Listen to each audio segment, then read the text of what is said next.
Need to know the best high-end shopping boutiques in New York City. You are Locked On Fantasy Basketball, your daily fantasy basketball podcast, part of the Locked On Podcast Network, your team every day.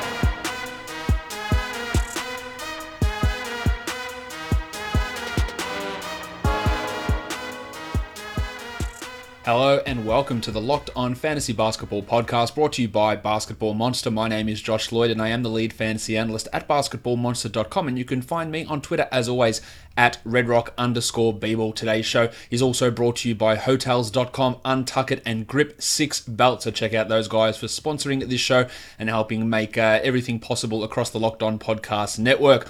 Today we're going to be looking at the Brooklyn Nets and their season in review, their 2018-19 season, their off-season hopes and dreams, and looking a little bit forward to the 2019-20 season. Michael Bolton. Let's get to it. What a fantastic idea. Let's look at this Brooklyn Nets team who made the playoffs after years as being literally the punchline to many, many NBA jokes. 42-40. I thought they'd have an improvement this season, but nowhere near this level. I definitely did not hit on their over. In terms of win totals, they were sensational, especially after it looked like it was going to be tough down the stretch with a really hard schedule. Fantastic stuff from them. Some real breakouts from players that still don't have that real star on their roster, and getting to that level is going to have to probably come in free agency now that the team's good and they're not going to have that high-end draft pick. It sucks that they lost all those picks when they were absolutely terrible. They could have built themselves up into a really good team. But Kenny Atkinson and Sean Marks, one of the best front office head coach combinations. They did just lose one of their assistant GM. I think two of their actually high-profile front office guys to other teams. That just shows you how well you're doing when you're getting poached by other teams continuously. So I think that's something the Nets are going to have to deal with moving forward. But really, really strong year from them. 11th in pace, 14th in defense, 19th in offense over the course of the season. A lot of this led by their first-time All-Star D'Angelo Russell as well. And they do it on the back of modern NBA thinking. 5th in the NBA in three-point attempt rate, 5th in the NBA in free throw rate. These are things that getting to the line and hitting threes and attempting threes, they are key factors. And we saw them really succeed there. Now, only 14th in three-point percentage, but 5th most three-pointers made overall, 4th most free throw attempts made in the entire NBA. A pretty strong defensive rebounding team, overall rebounding team. But what they need to do is improve the defensive stats. 27th in steals, 28th in blocks. Part of that is Atkinson's scheme. Part of that is the players they've got. But they're not generating much in terms of overall defensive numbers. If we have a look at what this team has coming up in the draft, they do have that pick this year, pick number 15. They also have, pick number 17. They also have two other decent enough picks, pick 27 and pick 31. 27 comes from the Kenneth Faried salary dump from the Denver Nuggets, and then pick 31 from the Knicks via the Sixers. So that's three, they're not great picks, but three decent enough picks. Their roster, surprisingly enough, is relatively stacked, and I don't say stacked and there's a bunch of great players, but there is quite a few players, and depth has never really been the issue with Brooklyn. It's getting that top-end talent, so adding these three guys in, two first-rounders and basically a first-rounder with pick number 31, might be a little bit tough for them to actually find the correct roster spots for these guys to come in. That is, of course, a wonderful problem to have, but it is still a problem nonetheless. Now, if we have a look at what their salary cap situation looks like, they can get to $50 million in max cap space. You hear their name brought up in the talks for Kevin Durant, even for Kyrie Irving. Maybe Kawhi Leonard, probably not. That's not going to happen. Tobias Harris, Jimmy Butler, they are going to be putting the full court press on max level free agents. They have got the cap space. They have got the coach. They've got the front office. They've got the location. They've got the big market. They're not as sexy appeal-wise as the Knicks from a historical point of view, but they're clearly a better team than the Knicks. They're a better run team than the Knicks. So they have some pull here to be able to get some guys in here with that tremendous amount of cap space. Now, some of that cap space is definitely going to have to go towards re-signing D'Angelo Russell. He's a restricted free agent with a $21 million cap hold. They will look to bring him in. It's probably going to cost around that same amount to bring him in. 4 years, $80 million, 5 years, $100 million, whatever they want to do with him. I think that he will be back with this squad and he'll be commanding in excess of $20 million a year, and the Nets will be doing that. That leaves them $30 million in cap space, which is not enough to get guys like Kevin Durant, but they can still make deals to try and get that extra 5, 6, 7 million, whatever they need to fill out their roster. Other guys, Alan Crabb had a player option. He's picked that up, no shit, $18.5 million. There's Damari Carroll and Jared Dudley, who are both unrestricted free agents. Dudley has been absolutely fantastic for this team from a culture setting perspective. His play on the court has been pretty good as well. He's not a guy that puts up any numbers in the box score, but really does help open things up for other players. Whether he's back or not comes down to, again, they're going to have to renounce his cap hold. Same with Damari Carroll to get that max cap slot. So there might be that, they might do that and then bring him back later on. Ed Davis, also an unrestricted free agent, really, really strong, one of the best rebounding big men in the NBA as that backup center behind Jarrett Allen. They've also got a couple of other restricted guys, Theo Pinson, who barely played, and of course, the confounding situation of Rondae Hollis-Jefferson, who took significant steps backward this season. I worried about him moving forward. I'm not sure he's a starting caliber NBA player. He was out of the rotation at times this season, taken over by guys like Rowdy Rodion's Kuruks, Damari Carroll, Jared Dudley, all these guys playing over Rondae, and he's restricted free agency. I don't think they're going to be in any sort of massive rush to pay him a big deal, and he might be a victim of clearing that cap space for a big name to come in. There's non-guarantees on Trevion Graham and Shabazz Napier as well for this team. So there is quite a few things they need to work out what they're going to do with Rondae, Damari Carroll, D'Angelo Russell, and then what's going to happen in free agency. But they could be a bit of a surprise team in terms of attracting big-name free agents with only $45 million of guaranteed salary on the books, and then the $21 million there for D'Angelo Russell and his restricted free agency. So there's some interesting stuff there with this squad moving forward, heading into the off season. Make sure you are subscribed to this podcast and do that by using the Himalaya podcast app. Download that app and subscribe to this podcast, Locked On Fantasy Basketball, and your favorite podcast right across the Locked On Podcast Network. And today's show is also brought to you in part by Hotels.com. Don't hate like your friend's trip. Book your own with Hotels.com. Be there, do that, and get rewarded. All right, let's look at these players for the Brooklyn Nets now. The number one guy on this squad, obviously D'Angelo Russell, the 40th ranked player in fantasy basketball. Played 81 games, 30 minutes a game. Still, that's not elite minute level. You're not talking 33, 34. Is he a guy that could ever get to top 25? Well, you'd have to think if he played 34 minutes a night, he probably could. He averaged 21 points a game in 30 minutes, 3 threes, 4 rebounds, 7 assists, and 1.2 steals, shooting 43 and 78, including 37% from 3. Still a below average efficiency guy with a true shooting of 53%. That needs to improve. But otherwise, the numbers all took significant leaps up. Number one of those, he played an extra 4 minutes per game, but that assist rate jumped up, the steal rate jumped up, his three-pointers jumped up, his overall efficiency jumped up, his free throw shooting jumped up. It was a big, big step forward from Russell, who wasn't a top 100 guy last season in those 26 minutes a night, but he has always flashed this top 40 potential. I've talked about it for years. We've just needed him to get to these 30 minutes a game, and he got there. Now, will he be able to push forward to 32, 33? That might be a little bit unlikely, just given the presence of Spencer Dinwiddie on this team. And Dinwiddie being a guy that many people will argue is actually a better player than D'Angelo Russell, it's always going to keep Russell's minutes down. And they can play together some, but there is still those bunch of guys like Smoke and Joe Harris, like the blue swimmer Alan Crabb, all those guys there playing that, Karis LeVert, playing that shooting guard position, which all limit him. And that's what I talked about earlier on with that bunch of depth on this team. The guys need minutes. Shabazz Napier's a good player as well. So when I look at what Russell did this season, do I expect a step forward? 32% usage is really bloody high. That efficiency with a nice step forward, but that needs to go forward again. But will his minutes go from 30 to 32, 33? I'm not sure that they will, considering just how this team played this season, which was really good.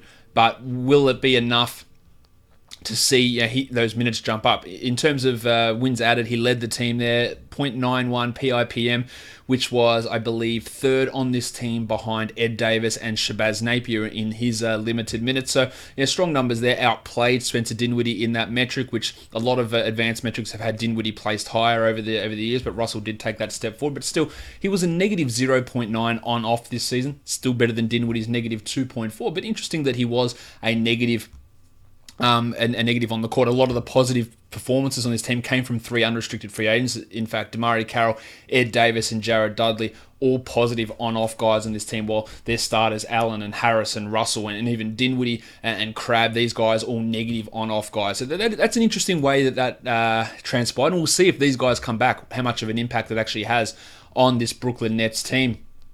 Jarrett Allen, the next guy we talk about, a disappointment this season, no doubt about that. He had an ADP on Yahoo of 53, finished 93rd. The minutes were probably the real issue here. I thought he'd push to 30 minutes, only got 26 of them, 11 and 8.5, which are okay numbers. He's never going to be an assist guy, 1.4 assists, 1.5 blocks, 59 and 71 as his percentages are okay, but they're not fantastic, and those block numbers weren't quite what we were hoping. They were marginally less than what he did last season, but we have to remember, at the start of last season, he barely played and he barely blocked shots, and then down the stretch, he was blocking like 3.5 shots per 36 minutes, and that did not translate to this season. So that's part of the reason I was so high on him, but also, I was so high on him heading into the season because he came into the fantasy draft season as an ADP of 110 or 150 and went, shit, you've got to get on this guy. And then when that ADP came in as much as it did down to the 50s, then all the value disappeared and you were like banking on him playing 30 minutes a night, which under Kenny Atkinson has never been a guarantee for anybody, let alone a second-year center. Now, I think when he heads into his 4th season, we'll see him playing 29, 30 minutes. This, of course, coming up will be his 3rd season, so I think there could be some ups and downs in terms of his playing time again. But I don't think we're going to get sucked in. And again, when you talk about value of players, it is always important to look at current ADPs. And at the end of the draft season, I was pushing off Allen because that value had come in really too expensive to get that value back on him, and that's how it ended up playing out. In terms of PIPM, he was a positive 0.25. Didn't do enough defensively that I would have hoped for. And as I mentioned earlier, negative 3.5 on off. And the defense did struggle with him on there versus someone like Ed Davis, who is really just a consummate professional. But you get those extra. Allen's still only just turned 21. Really, really young. I think we're looking at the 2021 season where he pushes to be a top 50 guy. Can he get to Clint Capella type numbers? Well, he's a better free throw shooter than Capella.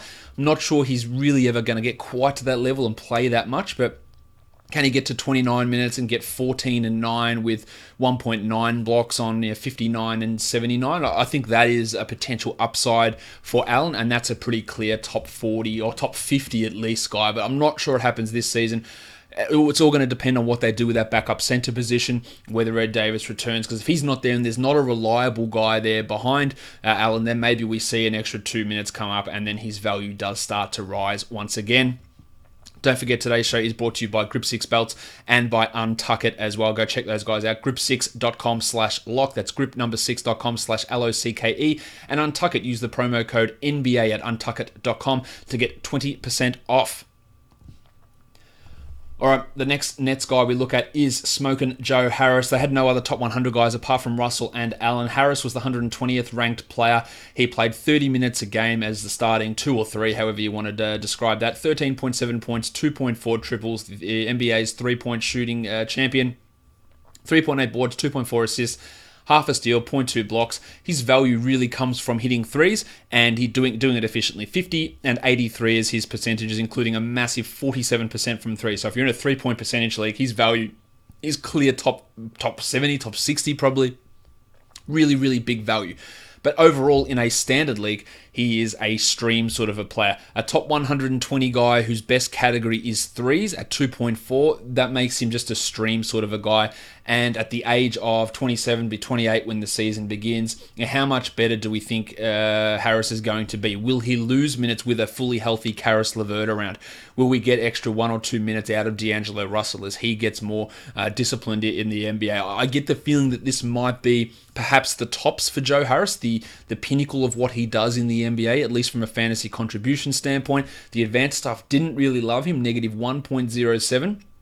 Out of all the major rotation players on this team, that was the worst number out of all of those. The only other guy there was Alan Crabb, who played only the 43 games. Defensively, Harris, the metrics really didn't like him. He was a negative 2 on court. So he hit those threes. He hit them well. He's a key part. I just do worry when I look at him that there is no other real fantasy overall value. The 30 minutes, that might drop off. And if he's not hitting 40% from 3, 47% from 3 again, then a lot of that value disappears pretty bloody quickly for Joe Harris. The next guy we look at is Big Spencer Dinwiddie, the 122nd ranked player overall. Had that thumb injury. Probably would have been in consideration for 6th man of the year if he had played the full season. 28 minutes a game, 17, 2.5, and 4.5. Almost 2 threes, half a steal, 44, 81, and 34. I believe that Spencer Dinwiddie gets a little bit overrated at times by fantasy people in particular. Still just 122nd this season.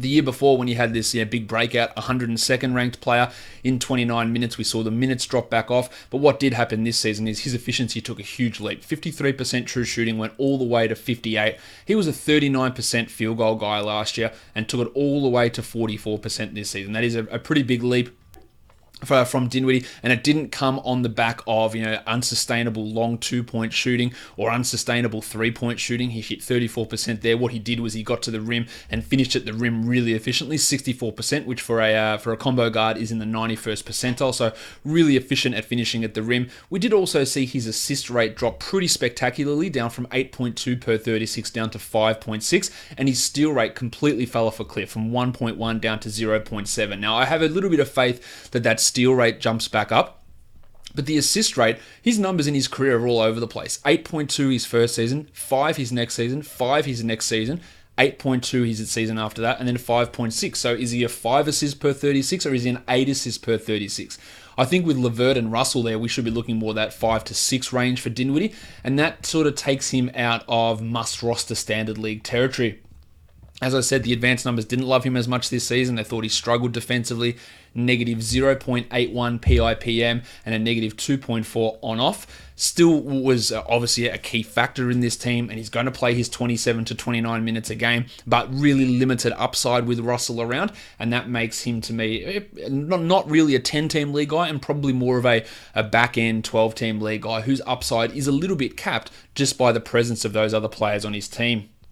Caris LeVert, a disappointing way to finish this season after how hot he was to begin the year. 162nd ranked player overall this year. Of course, he had that gruesome ankle injury. Still managed to play 40 games this year, but only 27 minutes, 13.5 points, 4 assists, 4 rebounds, 1 3 and a steal on 43 and 69% shooting from the line, only 31% from 3. This is the problem with LeVert is the percentages. He's always been a pretty poor free throw guy, 72, 71, and then 70% this season. That's not great. Never had an above average true shooting season. Never had a really good 3-point shooting season as well. But the appeal in him is his ability to assist, to score, to get assists. So to get some steals, that's all this value that he provides. But that lack of efficiency, the negative values in field goal percentage and free throw percentage, I think that we are at a little bit of a risk of LeVert again being overvalued in drafts. He was unbelievable to begin the year. That was on the back of some shooting, which probably wasn't going to stick, and a really, really sky-high usage. It came back down, and again, fitting him in with this team, and he massively struggled when he came back from that injury. No one can deny that at all. He had a few good games, but struggled in a lot of them. He'll be fine to begin next season, but I think if you're looking at him as a top 50, top 60 guy, I get the feeling you might be disappointed. Do I think he can get there eventually? Yeah, but it's going to come down to that shooting, and we've had 3 seasons here of him being a poor shooter. He was a good shooter at Michigan, a 3-point shooter. That hasn't translated to the NBA. His 2-point shooting's been off. His free throw shooting's been off. All of those numbers for 3 consecutive seasons haven't been good. And at some point we have to think, well, maybe he just is an inefficient player. I think there's a chance for that to take a step up in this coming season. We love the assist rate, the steal rate. Probably could be a little bit better, but that's still pretty strong as well. So there is still a lot to like about LeVert, but I just still worry that he might be marginally overrated in fantasy circles. A complete 0 in terms of PIPM, obviously that's pretty neutral, and was carrying this team to begin the season. And when he went down, it was D'Angelo who stepped up, a negative 1.2 on-off as well. So how he fits in, healthy, ready to go, back at full strength, alongside Russell and Dinwiddie and a healthy Crab and all these other guys, Smoke and Joe Harris, like how they fit in together is going to be really interesting. And that, again, also puts somewhat of a cap on what LeVert can do. Let's talk Shabazz Napier. Only 56 games for Napier, 18 minutes, the 221st ranked player this season. He's 28 and an unrestricted free agent. Heading up for this season. 9.5 points, 2.5 assists with 0.8 steals. When everyone's healthy on this team, it's just hard to find a role. Russell, Dinwiddie, Levert, they are your top 3 point guards on this team. There's just not enough playing time for someone like Napier on this team when everyone's ready to go. He might be looking for a better opportunity somewhere else, even though he was quite solid when he was playing with this team and filling that role when guys did go down. But otherwise, it is hard to see him as an every night sort of a player, just given the depth that they have here.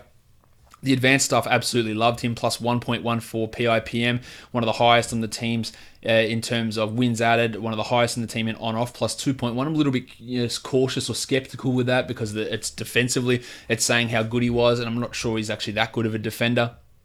In fact, I don't think he's really that good of a defender at all. The shooting was a little bit of a concern. He needs to get better in that area, just 39% from the field overall for Napier. And I thought heading into the season he could challenge for a starting point guard job somewhere. Really did well behind Damian Lillard in Portland. And he was okay this season. I'm just not sure he's ever going to get that opportunity. My man, Rowdy Rodions Kurucs, 21 years of age, played 63 games as a rookie, 21 minutes a game.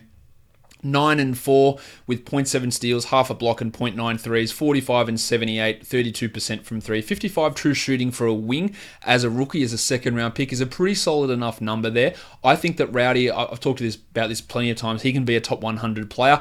Now, the presence of, say, DeMarre Carroll, if he is returning or not, Rondae Hollis-Jefferson, that opens up a lot of opportunities for Kurucs. And I think the Nets would be looking to come in and go, okay, we've got D'Angelo, we've got Harris, we've got Levert, and I think they'd like to hope that they can get Kurucs in there as the starting 4, and then Jarrett Allen. They wouldn't want to necessarily rely upon DeMarre Carroll, although he can provide that value. Rondae's out there, so there is some value there, I think, for Kurucs stepping forward. I think it's probably going to be his third or fourth season that he really steps up, but I like what he did.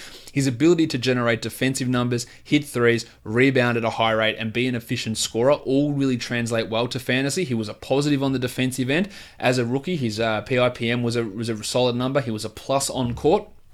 All these things are really, really big positives in terms of his value moving forward. So much of it is going to come down to how this Nets roster looks for this upcoming season. But after that, I reckon when you're talking his 4th season, 5th season, we're going to get a 29-minute-a-game guy, a top 100 player who can get close to at least a 111. Maybe the blocks are a little bit lacking with solid efficiency, be a 15 and 7 sort of a guy with 1.5 threes, 1.5 steals, 0.8 blocks. I reckon that's possibly what Kurucs can get to, and I really, really like him moving forward.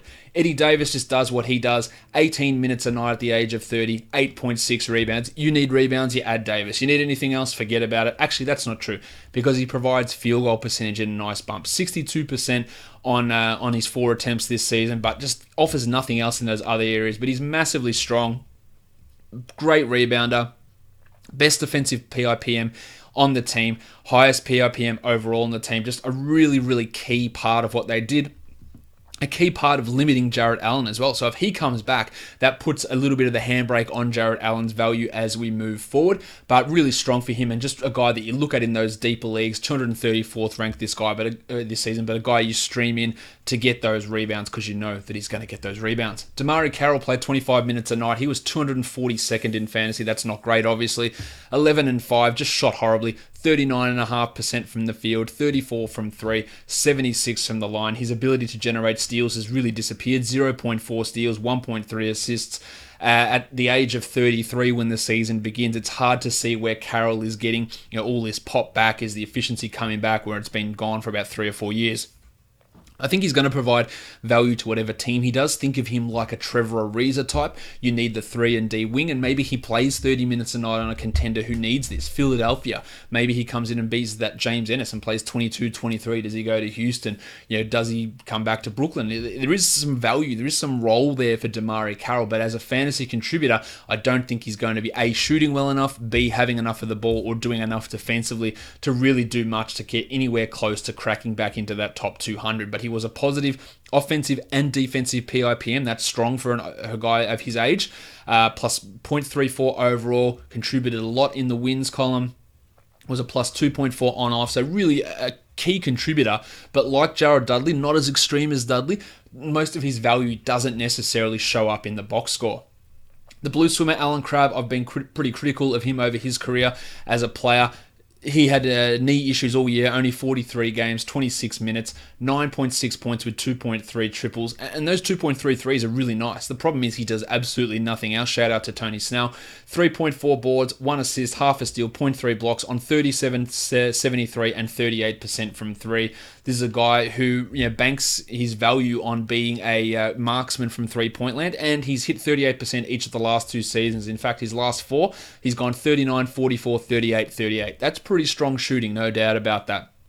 But when you can't hit 2-pointers, and he hit 2-pointers at a number which is definitely going to increase, 35% on his 2s. That is not going to stick at that sort of a piss poor level. But last year, 46. The year before, 49. These are obviously horrible numbers. He couldn't hit anything in terms of his long 2s, 20%. His mid-range 2s overall, 25%. 56% at the rim. These are horrible numbers. And yes, the majority of his shots do come from three-point land. 69% of his overall shots come from 3.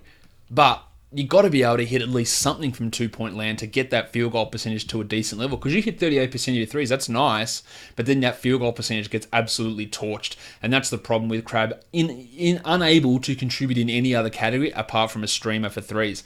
Let's talk about another guy who's equally as disappointing. Rondae Hollis-Jefferson, 59 games, 21 minutes, had a groin issue to begin the season, so maybe that held him back. But 9-5, 41 and 65 is his percentages, a robust 18% from 3, only 0.7 steals and 0.5 blocks, just a guy that's never been able to really put it all together. His steal rate has decreased every season of his career. He went from 2.3 steals in his rookie year down to 1.7, 1.2, and then 1.2. His blocks have stayed the same, 0.9. That's still not quite enough for a guy playing power forward. And his field goal percentage was the worst of his career. His free throws dropped off by almost 12 percentage points, well, over 12 percentage points this season. His three-point shooting, he's never shot more than 29% from 3 in a season. His rebound rate has dropped. It's not dropped, it's just never been all that strong. I worry where Rondae Hollis-Jefferson fits in the NBA. He can't play the 3 because he can't shoot. He struggles at the 4 because he can't shoot. He doesn't provide enough defensively. Now, his defensive metrics in terms of PIPM were strong, but offensively, he's such a negative that overall his value isn't great. Negative 0.26 in his on-off, in his PIPM, negative 0.4 in his on-off. There's a lot to worry about where Rondae fits. I believe that Kurucs and even someone like Janan Musa have a higher future on this team. I don't know. I think Rondae is almost destined to go the Michael Kidd-Gilchrist route, a really strong defender who doesn't put up defensive stats and then also doesn't provide anything offensively. And for fantasy, any hopes of him going back to being in the top 100, and we had hopes of him doing that. In fact, last season, he was the 91st ranked player, 28 minutes, 14 and 7, a steal a game, 47 and 79. You could see all those steps moving forward. The problem is that they completely disappeared for him this year. But I'm going to give at least just some tentative hope, because maybe that groin injury suffered at the start of the season, which was pretty significant, really set him back. And that trajectory from last season, maybe he can regain that. But with the play of Carroll, with the play of Kurucs and Harris and all these guys taking these minutes away from Hollis-Jefferson, a guy who's never shown any ability really offensively, can't pass, can't shoot, it's a real concern as to where he fits in the modern NBA. Jared Dudley, mentioned him already. He's going to be 34 very soon. 310th ranked fantasy player. His value's not on the box score. He doesn't really provide anything there, even when he starts, even when he gets minutes. But on the court, a real positive. Negative 0.7 PIPM. A plus 1.5 on-off, just knows where to be, knows how to hype his teammates up, knows where to tell them to go. Just a massive, massive presence on a team with providing absolutely nothing in the box score. The back end of the roster, Trevion Graham, bit of a disappointment, 34% shooting. Theo Pinson in his 18 games shot just 34%, including 26% from 3. I think there's a little bit of hope for Pinson to maybe be an 11th man, 10th man sort of a guy, but nothing too much there. Alan Williams, big source. Yeah, I don't really think that he's an NBA quality player. Well, Janan Musa, we barely got to see Musa this season. Had a shoulder injury, spent most of his time in the G League, but I do like him. He had a plus 1.95 PIPM in the G League. Yeah, defensively, he's solid. He can shoot. He can pass. He can run the point at times as well. I think he's a guy to look for 2 to 3 years down the track. But Janan Musa is a really interesting player to have a look at, who I think has got a really high fantasy upside. Really hard to judge too much though on his NBA contributions this season. But with guys like Carroll and Hollis-Jefferson in his way, if they're gone, there's a real big chance for him to step up next season. that'll wrap it up for today's show, guys. Make sure you never miss an episode by subscribing to this show on the Himalaya podcast app. We're also on Apple Podcasts, Google Podcasts, and on Spotify. A big thanks to our sponsors today, Hotels.com, Grip 6, and UnTuckit. Follow me on Twitter at redrock_bball. And the Locked On Podcast Network at Locked On NBA Net on both Twitter and on Instagram. Guys, we are done here. Thank you so much for listening, everyone. See ya.